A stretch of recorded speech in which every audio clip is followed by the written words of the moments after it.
कथा स्पंदन में आपका स्वागत है। एक कहानी जीवन की। रामचंद्र जी के जीवन से एक छोटी सी कहानी। शबरी बोली, यदि रावण का अंत नहीं करना होता तो राम तुम यहाँ कहाँ से आते? राम गंभीर हुए, कहा, भ्रम में ना पड़ो माता। राम क्या रावण का वध करने आया है? अरे रावण का वध तो क्या लक्ष्मण अपने पैर से बाण चलाकर भी कर सकता था।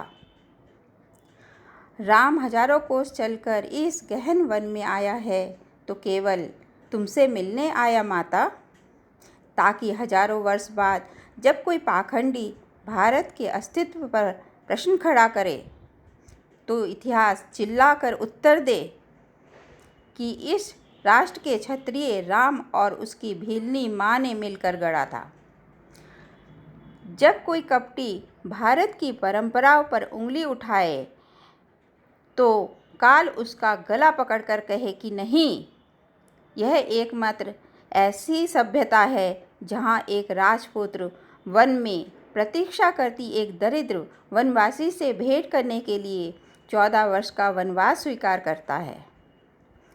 राम वन में बसने इसलिए आया है ताकि जब युगों का इतिहास लिखा जाए तो उसमें अंकित हो कि सत्ता जब पैदल चलकर समाज के अंतिम व्यक्ति तक पहुँचे तभी वह राम राज्य है।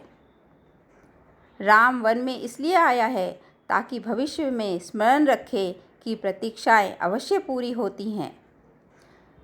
शबरी एकटक राम को निहारती रही। राम ने फिर कहा, राम की वन यात्रा रावण युद्ध के लिए नहीं है माता। राम की यात्रा प्रारंभ हुई है भविष्य के लिए, आदर्श की स्थापना के लिए। राम आया है ताकि भारत को बता सके कि अन्याय का अंत करना ही धर्म है। राम आया है ताकि युगों को सीख दे सके कि विदेश में बैठे शत्रु की समाप्ति के लिए आवश्यक है कि पहले देश में बैठी उसकी समर्थक सुपर्णखाओं की नाक काटी जाए और खर दूषण का घमंड तोड़ा जाए। और राम आया है ताकि युगों को बता सके कि रावणों से युद्ध केवल राम की शक्ति से नहीं बल्कि वन में बैठी शबरी के आशीर्वाद से जीते जाते हैं। शबरी की आंखों में जल भर आया था। उसने बात बदलकर कहा, कंद खाओगे राम? राम मुस्कुराए, बिना खाए जाऊंगा भी नहीं माता।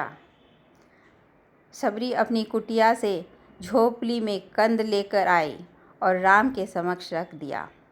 राम खाने लगे तो कहा, मीठे हैं ना प्रभु?